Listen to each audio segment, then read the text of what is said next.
सुनेत्रा पवार यांनी उमेदवारी अर्ज दाखल केल्यानंतर मंत्री आदिती तटकरे यांच्याशी संवाद साधलेला आहे आमचे प्रतिनिधी निलेश खरमरे यांनी। पाहूयात।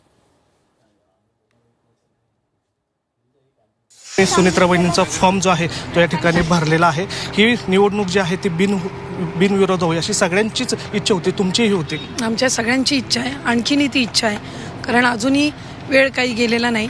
आज अर्ज दाखल करण्याचा शेवटचा दिवस जरी असला तरी सुद्धा अर्ज मागे घेण्याची मुदत ही आणखीन आहे आणि आमचे वरिष्ठ नेते असतील पक्षाचे, त्याचबरोबर महायुतीचे नेते असतील, हे सुद्धा आवाहन करत आहेत की ज्या पार्श्वभूमीवर दादांच्या अपघाती निधनानंतर ही सगळी पोटनिवडणूक या ठिकाणी होत आहे आणि आदरणीय सुनेत्रा काकी राज्याचे उपमुख्यमंत्री म्हणून त्यांनी त्या ठिकाणी शपथ आणि जबाबदारी ही स्वीकारलेली आहे आणि संबंध बारामतीसाठी हा एक अतिशय अवघड प्रसंग आहे, अतिशय भावनिक आहे, अतिशय आव्हानात्मक आहे। कारण कधी कुठल्या बारामतीकरांनी दादांनंतर किंवा दादांच्या शिवाय अशी ही निवडणूक कधी होईल असा कधी दुरान्वेही विचार केला नव्हता, पण जी काही प्रसंग तिथं ओढावला आहे त्यातून ही निवडणूक होत आहे आणि अशा ह्याच्यामध्ये एक महाराष्ट्राची राजकीय परंपरा राहिलेली आहे, याआधीसुद्धा राहिलेली आहे आणि कुठे ना कुठंतरी त्या सगळ्या ह्याचा विचार करून आदरणीय सुनेत्रा काकींची ही निवडणूक बिनविरोध व्हावी अशीच आमची कार्यकर्ते म्हणून इच्छा। काँग्रेसने परंपरा तोडलेली आपल्या ठिकाणी पाहिलं नाही, मी कुठल्याही राजकीय पक्षावर आज बोलणार नाही, कारण शेवटी प्रत्येक पक्षाचा आपापला निर्णय घेण्याचा एक अधिकार असतो।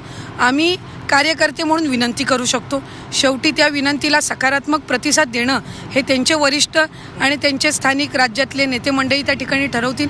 आमची जबाबदारी, आमचं कर्तव्य आहे की त्यांना विनंती करणं, कारण ह्या संबंध परिस्थितीमध्ये ही एक नॉर्मल पोटनिवडणूक नाही। राज्यांनी 6 वेळा राहिलेला आपला एक उपमुख्यमंत्री, पुरोगामी विचारधाराचा एक विचार जपणारा एक नेता, त्याचबरोबर एक विकासात्मक व्यक्तिमत्व म्हणून ज्यांच्याकडे बघितलं जात होतं, त्या अजितदादांच्या निधनानंतर लागलेली ही पोटनिवडणूक आहे, त्यामुळे इतर पोटनिवडणुकींपेक्षा ही वेगळी आहे आणि अशा सगळ्या परिस्थितीमध्ये याआधीसुद्धा ज्या लोकप्रतिनिधींचं अकाली निधन झालं तिथं त्या ठिकाणी बिनविरोध निवडणुका झालेल्या आहेत आणि म्हणून ही निवडणूकसुद्धा सुनेत्रा काकींची बिनविरोध व्हावी अशी आमच्या सगळ्यांची इच्छा आहे आणि कार्यकर्ते म्हणून जी इच्छा आम्ही व्यक्त करतोय त्याचा मान किंवा कुठं ना कुठंतरी त्या भावना समजून घेऊन जे पक्ष आहेत ते निर्णय घेतील अशी आम्हाला खात्री आहे। निवडणूक जर लागली तर निकाल संपूर्ण देशाला बघावं लागेल असं लागेल? 100% बारामतीकरांनी आजपर्यंत एक, मला वाटतं ह्या आधीच्या सगळ्या निवडणुकांमध्ये रेकॉर्ड ब्रेक मताधिक्यांनी दादांनी नेहमी ह्या बारामतीचं प्रतिनिधित्व केलेलं आहे। त्याच्यामुळे खरं तर निवडणूक होऊ नये, म्हणजे ती बिनविरोध व्हावी अशीच आमची इच्छा आहे, पण झाली तरीही निकाल हा बारामतीकरांनी ठेवलेला आहे। त्यांच्या हृदयामध्ये, आमच्या सगळ्यांच्या किंवा बारामतीच्या हृदयामध्ये अजितदादांचं नाव कोरलेलं आहे आणि आज त्यांच्यानंतर त्यांच्या पश्चात आदरणीय सुनेत्रा काकी निवडणूक लढवत आहेत।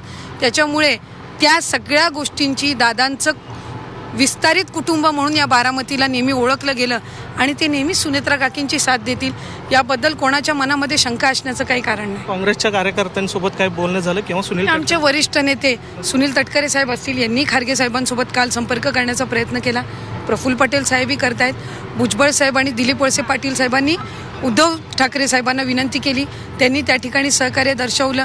त्याच्यानंतर आणखीन वेगवेगळ्या पक्ष आहेत, संघटना आहेत, महायुतीतले नाही म्हणजे विरोधी ह्याच्यातले काही आहेत, त्यांनी सुद्धा आज पाठिंब्याचं पत्र आदरणीय सुनेत्रा काकींना दिलेलं आहे। आम्ही त्यांचीही ऋण व्यक्त करतो आणि त्याच्यामुळे जे राजकीय पक्ष असतील त्यांना पुन्हा एकदा विनंती राहील आणि ज्यांनी असेही अपक्ष भरलेले असतील त्यांनाही आमची विनंती राहील।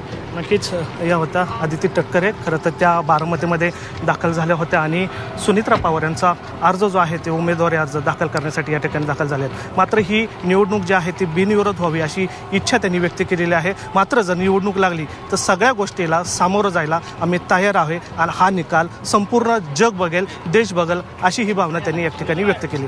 व्हिडिओ जर्नलिस्ट नितीन सांडवसह निलेश खरमरे, झी मीडिया, बारामती।